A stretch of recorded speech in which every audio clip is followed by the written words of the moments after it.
अस्सलामुअलैकुम फ्रेंड। तो आज आप बनावीशू बटेकानी मोरी पतरी। तो चलो रेसिपी स्टार्ट कर नाखीए। कढ़ाई लई लेशू, एनी अंदर तेल एड कर देशू, 3 થી 4 पावरा तेल।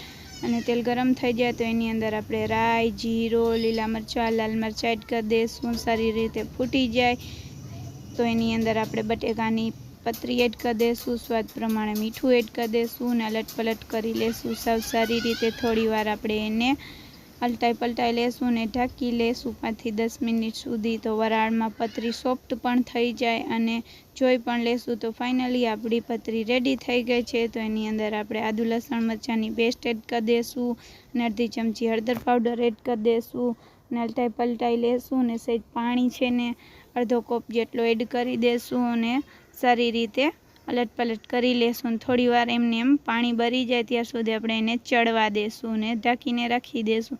તો હવે આપણી પતરીમાં પાણી પણ બળી ગયો છે। તો હવે આપણે એને જોઈ લઈએ ચાકુથી। ફાઇનલી આ આપણી પતરી રેડી થઈ ગઈ છે। જો તમને મારી રેસિપી ગમે તો મારા ચેનલને લાઈક, સબસ્ક્રાઈબ ને કમેન્ટ કરો। Thank you friend, thank you.